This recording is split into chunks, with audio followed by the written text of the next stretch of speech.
Hai, ketemu Oke, lagi.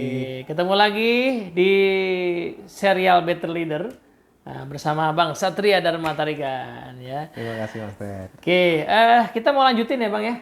Yep, Diskusi kita soal betul. problem solving, decision making. Di episode sebelumnya kita udah bahas soal bagaimana ternyata kita itu perlu kalau mau memperbaiki suatu ya improvement, kita perlu merumuskan dulu permasalahannya. Oke, dan waktu itu tipsnya apa Bang? Eh, yang pertama kita bilang bahwa sadari dulu bahwa itu ada masalah, sadari dan akui ya. Iya. Lalu kemudian lihat kesenjangan itu ada di mana. Nah, kalau kemarin kita bilang kalau mau secara sederhana, rumuskan dong masalah itu pakai pendekatan apa yang mau diperbaiki, lalu pakai from X to Y by when. Ya. Kalau istilah kerennya Mas Ted, orang sering bilang kalau mau menetapkan sasaran perbaikan itu, sasaran improvement itu, pakailah SMART katanya ya. Ini mungkin istilah yang lebih umum kita kenal ya. Ya, Apa kepanjangannya SMART? Mas Teddy masih ingat? specific, Specific, measurable, measurable, attainable atau achievable, attainable atau achievable, realistic, realistic. dan time bound ya. Ya, ada batas waktu yang jelas gitu. Jadi kalau mau sederhananya from X to Y by when gitu kan. Cuma di sini kan dia ngomong kalau pakai SMART itu ngomong kita mampu ndak. Jadi jangan sampai ada achievable-nya ya. ada achievable-nya di situ. Jangan sampai kita bikin target misalnya ya. Terlalu ambisius. Mau lolos Piala Dunia aja ngos-ngosan. Harus juara Piala Dunia ya gitu.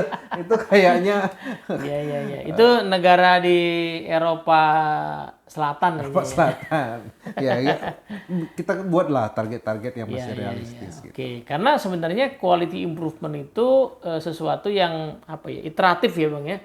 Bertahap gitu ya, bukan sesuatu yang lompatan besar juga ya. Makanya disebut namanya sebagai continuous improvement ya. Jadi enggak juga berharap wah suatu yang besar banget. Iya, Tapi yang kecil yang bisa diperbaiki yang itu Incremental gitu ya. betul. Ya. Oke, jadi setelah kita tahu bahwa oke, ini masalah yang kita temukan ya, lalu kemudian kita buat semacam ukuran targetnya yang achievable atau realistis. Nah, habis itu gimana Bang? Nah, kemarin kan kita bahas bahwa kita merumuskan masalah. Nah, kalau kita sudah merumuskan masalah, kita ingin menghindari lompat ke konklusi itu ya. Ya, betul. Nah, karena kita menghindari itu, kita perlu lihat kondisi real yang sebenarnya terjadi itu apa sih? Biar kita nggak pakai duga-duga gitu ya. Kalau orang Jepang bilang kan gemba gitu ya. Gemba. Kita turun langsung ke lapangan, lihat apa yang terjadi. Nah, jadi kalau misalnya ada ibaratkan rumah bocor gitu ya. Kalau ibaratkan rumah bocor, ketika kita mau membereskan rumah bocor, kita nggak bisa duduk di kantor. Oh iya juga sih. Duduk di kantor, rumah kita bocor ya, baiknya lakukan begini. Kita nggak ada di lokasi gitu ya. Kita nggak ada di tempat. Kalau mau, yuk kita datang ke rumah, lalu kemudian kita lihat apa yang tidak pada tempatnya, dalam tanda kutip ya. Menarik tuh ya. Apa yang tidak sesuai dengan yang seharusnya, ya. Jadi kita datang ke tempat kejadian perkara kriminal ya. TKP, kita datang ke tempat adanya masalah itu, lalu kemudian kita bandingkan antara apa yang seharusnya terjadi dengan apa yang semestinya, apa yang kita inginkan terjadi pada kenyataannya terjadi ya. Apa yang jadi kenyataan dibandingkan dengan apa yang seharusnya. Betul, ya. Seharusnya begini nih, tapi kenyataannya gimana? Oke. Ya, seharusnya seperti ini. Jadi itu pentingnya orang punya SOP Mas Ted. Bayangin kalau SOP-nya nggak ada, lalu kemudian seharusnya gimana? Ya gitu. Nggak tahu juga ya. juga. Seharusnya, tapi menurut siapa seharusnya? Menurut siapa ya? Siapa ya? Lalu kok melakukan seperti ini? Dulu diajarinya begini, gitu ya. Nah, kalau ada SOP, ada aturan yang jelas, maka kita mudah membandingkan antara ini loh yang seharusnya begini, tapi pada kenyataannya begitu, gitu ya. Ini yang perlu kita lihat. Jadi salah satu ukurannya SOP ya? Salah satunya, karena ini jadi patokan kita untuk melihat ada masalah itu kan berarti tidak sesuai dengan SOP. Oke. Anggaplah belum ada SOP kan dong? Kebetulan nih ini sesuatu yang baru diinisiasi, target baru. SOP-nya belum ada atau belum ajak lah? Kita pakai, apa sebutannya ya, referensi yang ada.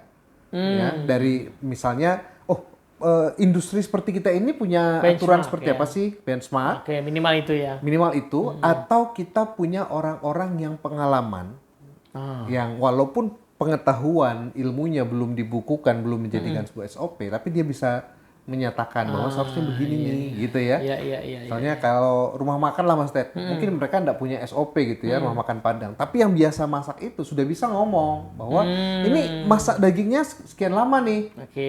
Ya walaupun dia bisa pakai feeling ya. Kalau Iya dia sudah sih. ahli, baru lihat tampangnya dia sudah bisa.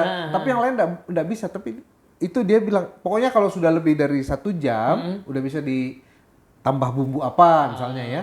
Itu dari orang yang ahli gitu ya. Intinya mesti ada referensi. Ada referensi. Referensinya kalau ada SOP berarti SOP, kalau nggak ada benchmark, Ya. kalau nggak ada juga minimal dari ahlinya. Tuh mungkin tiga-tiga itu bisa jadi acuan ya. Bisa jadi acuan. Nah inilah yang kita jadikan patokan untuk melihat, loh kondisinya sama enggak seperti yang diomongin oleh para ahli atau SOP ini gitu ya. Iya. Ada panduannya Mas Ted. Jadi jangan sampai kita datang ke TKP melihat apa yang seharusnya, lalu dengan pada kenyataannya seperti apa kita uyah gitu ya. Semua dilihat seharusnya begini, padahal udah begini gitu. Ingat yang jadi masalah kita itu apa gitu. Jadi kalau misalnya rumah bocor gitu ya, kita datang ke rumah, wah ini cucian numpuk nih, kayaknya seharusnya kan cucian nggak numpuk gitu ya. Itu bisa juga sih ya. Kan kalau kita bener-bener pokoknya apa yang seharusnya, apa yang pada kenyataan ini belum dicuci. Oh piring apalagi kotor nih. Tapi itu kan ada kaitan. Tapi nggak relevan dengan bocor. Ya. Jadi kita ketika mau melihat sumber masalah itu gitu ya, memetakan permasalahannya, apa yang kemungkinan jadi penyebabnya, ya kita perlu persempit bahwa kita hanya akan membandingkan yang seharusnya dengan kenyataannya ini yang berkaitan dengan masalah itu. Oke. Ada frameworknya nggak tuh Mas? Nah, untuk membantu memudahkan biar kita tidak terjebak ke sana, biasa dipakai 4M1E. 4M1E. Ya. Ini in English lah. Kalau bahasa Indonesia jadi 4M1L. Jadi 4ML nggak enak kedengaran ya. Jadi ya benar. Mendingan satu bahasa Inggris saja. Satu bahasa Inggris saja ya. 4M ini apa? Man, machine, method, material. Oke, 4M ya. Tambah E, environment. Lingkungannya. Ya. Jadi apa sih yang mungkin jadi penyebab terjadinya masalah? Bisa karena manusianya, orang yang mengerjakan. Ya. Bisa karena mesinnya, alat-alatnya. Alat-alat yang digugakan. Ya. Bisa karena metodenya. Cara menggunakan alat itu. Cara menggunakan alat, cara memproses semuanya, gitu ya. Bisa karena materialnya, bahan bakunya, ya. Atau lingkungannya yang tidak mendukung, ya. Jadi misalnya kalau kita kembali ke contoh makanan tadi ya. Nah bisa jadi kenapa nih makanannya tidak seperti yang diharapkan. Rendangnya kok malah ada komplain dari pelanggan ya. Ini rendangnya nggak enak nih, keras misalnya ya. Nah bisa jadi dari orang. Cuma kalau kita cari orang ini, nanti kita fokusnya hanya pada keterampilan dan pengetahuan Mas Ted. Ya, jadi jangan sampai orangnya apa nih? Wah orangnya kan mestinya rajin ibadah gitu ya. Ini nggak rajin ibadah, nggak ada hubungan gitu ya. Apalagi orangnya dia memang dari dulu orangnya pemalas. Nah, itu bukan ranah improvement. Itu serahin pada HR atau pada atasannya gitu ya. Gitu ya? Ini kan itu nggak masuk ya? Nggak masuk. Kalau kaitannya dengan motivasi, jangan dimasukkan di sini gitu ya. Jadi ini pendekatannya yang berbeda gitu. Tetap ditangani, tapi bukan lewat pendekatan improvement gitu ya. Nah, jadi pengetahuan dan keterampilan itu yang jadi fokus kita di sini. Lalu kemudian yang tadi, kenapa rendangnya nggak enak? Materialnya misalnya. Wah, ini dagingnya jelek nih. Jadi dia sudah mengikuti SOP yang benar, tapi kalau materialnya jelek ya tetap jelek. Kualitas dagingnya nggak bagus, iya nggak segar. Ya. Lalu kemudian dari sisi metode. Ya. Dari sisi metode kan tadi, ini mestinya dicuci dulu, dikasih bumbu apalah misalnya ya, baru dimasukin ke pancinya misalnya ya. Itu dilakukan enggak? Jangan-jangan masuk dulu di dalam panci baru dicuci misalnya ya. Itu kan urut-urutan yang keliru gitu. Itu perlu dicek metodenya. Nah, baru kemudian dari sisi mesinnya. Ini jangan-jangan kompornya nyalanya nggak bisa rata gitu ya. Ada sisi bagian yang nyala apinya gede, yang sisi kecil, ada bagian yang tersumbat misalnya di kompornya. Atau malah kita pakai kompor gas, nggak boleh, rendang ini harus pakai kayu bakar misalnya ya, spesifik itu salah penggunaan alat. Nah itu kita amati, kita lihat seharusnya bagaimana, lalu pada kenyataannya seperti apa. Nah yang terakhir tadi kan lingkungan nih, ya lingkungan ini misalnya, ini tempatnya ini mestinya agak terbuka, jangan tertutup banget, atau sebaliknya tempatnya harusnya tertutup. Ya? Ini kok malah ada tempat angin masuk, kalau hujan air masuk misalnya. Nah itu bicara tentang lingkungan tempatnya. Tempat bekerjanya ya. Oke, jadi maksudnya itu satu-satu dicek ya. Misalnya atau manusianya. Berarti fokusnya tadi ke skill ya. Nah, apakah skill pengetahuan orangnya harusnya kan berarti memadai based on SOP, misalnya dia lulus sertifikasi masak rendang gitu ya. Apa enggak? Oh ternyata ada yang nggak lulus nih, kemarin anak intern yang ngerjain gitu ya. Oh mungkin itu penyebabnya gitu ya. Oke, kalau yang kedua tadi material. Berarti mungkin udah ada standar di SOP bahwa harus yang dibelinya kapan, expirednya kapan, ternyata mungkin nggak sesuai gitu ya. Oke, kemudian tadi ada metode ya. Ternyata tadi ada metode yang ternyata tidak dijalankan sesuai SOP gitu kan. Lalu ada lagi yang keempat tadi Mas? Mesin. Oh mesinnya ternyata udah ketuaan gitu ya, nyala apinya nggak rata. Dan terakhir lingkungan ya. Seharusnya lingkungan itu tertutup, ternyata terbuka misalnya begitu ya. Itu kan banyak yang begitu Mas Ted ya. Orang-orang kita terampil gitu. Ya, mereka mau mengikuti metode. Jadi kadang-kala antara man dengan metode itu bisa jadi nyambung. Kenapa dia tidak menjalankan metodenya? Dia nggak tahu kok. Oh iya betul juga. Belum diajarin kok, iya, gitu ya. Iya. Nah, jadi itu salah ngajarinya. Salah ngajarinya, gurunya yang salah gitu ya, fasilitatornya ya. Iya. Itu kan ada keterkaitannya. Nah tapi kadang-kala ini tadi orangnya pengalaman. Metodenya diikutin. Bahan bakunya oke, tapi mesinnya nggak pernah diganti. Nah, itu juga. Kapan sudah berubah gitu ya. Iya. Atau misalnya kayak tadi mesin itu kita di SOP nggak ada yang mengatakan mesin itu harus di maintenance sekian lama. Jangan-jangan harus ada perubahan di SOP ya. Harusnya sebulan sekali gitu ya. Atau harusnya diganti 5 tahun sekali. Di SOP nggak ada, tapi jadinya berarti perbaikan kita harusnya 5 tahun sekali diganti, misalnya gitu ya? Yes, betul sekali. Jadi SOP kan bukan kitab suci ya. Jadi justru improvement itu salah satu produknya barangkali perbaikan pada SOP ya. Betul sekali. Jadi ada momen di mana SOP itu kita perbaiki. Di beberapa perusahaan kan yang mereka tertib, misalnya ISO misalnya ya. Kalau ada SOP yang sudah tidak berlaku kan memang benar-benar dilaporkan. Itu ada dokumennya bahwa SOP ini kita ubah nih, bukan begini lagi, tapi ada aturan yang baru gitu. Jadi update terus gitu. Oke, nah dengan cara itu maka kita lebih jernih tuh ya dalam merumuskan permasalahan yang X, Y, Y tadi tepatnya di mana yang mau kita perbaiki ya. Yes. Jadi jangan sampai kita kalau misalnya kita cek ya, oh orangnya sudah kompeten kok, terminalnya sesuai, ya udah kita nggak usah menghabiskan energi nyari-nyari kesalahan orang kan ya. Berarti sumber masalahnya bukan di sini nih. Iya. Kita cari yang lain gitu. Jadi tujuannya seperti itu. Mungkin nggak sih 5 ini berkaitan Mas Satria? Sangat mungkin. Jadi misalnya gini, kita mau goalnya adalah efisiensi. Efisiensi itu ternyata misalnya kita lihat dari 5 itu yang paling besar adalah mungkin nggak biaya material kita turunkan. Jadi basisnya bukan bagaimana seharusnya, tapi material ini mungkin nggak sih kita turunkan, gede banget nih. Yes.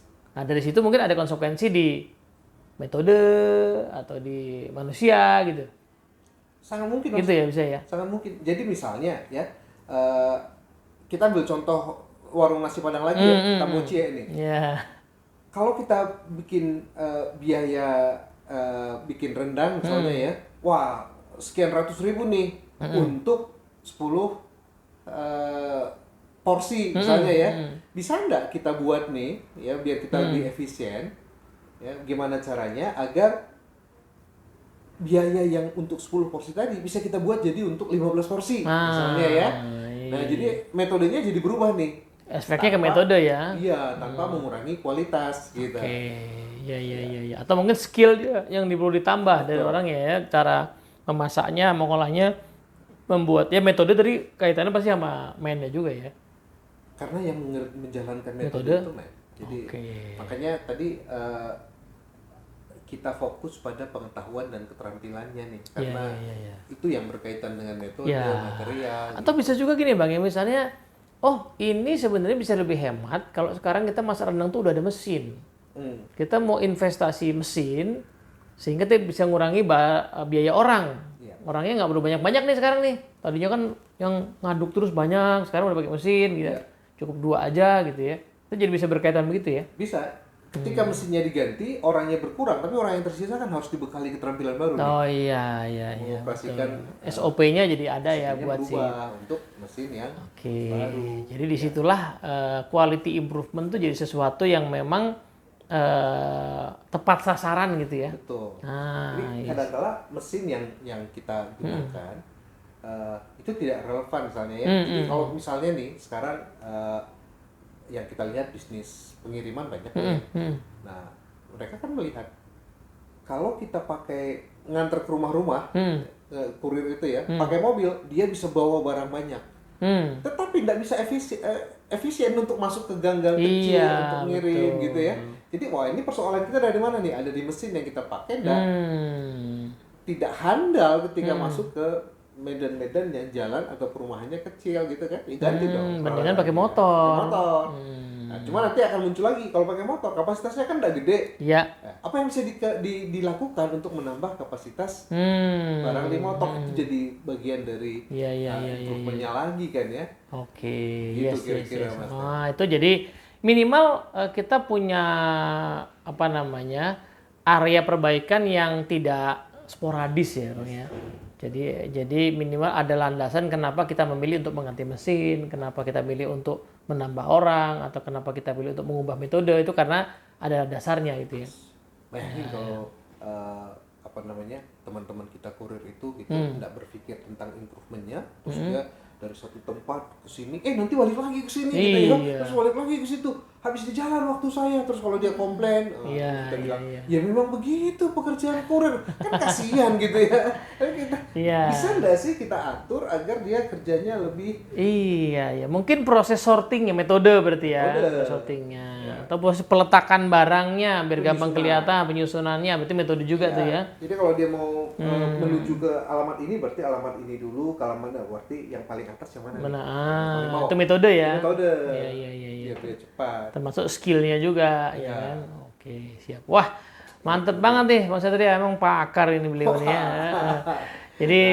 Tapi ini belum sampai kepada solusi loh nanti. Iya, ini baru analisa awal ya. Kita baru melihat masalahnya itu ada di mana sih. Karena baru nanti. Kemarin Bapak 50%. Ya, di dalam merumuskan masalah. Yes.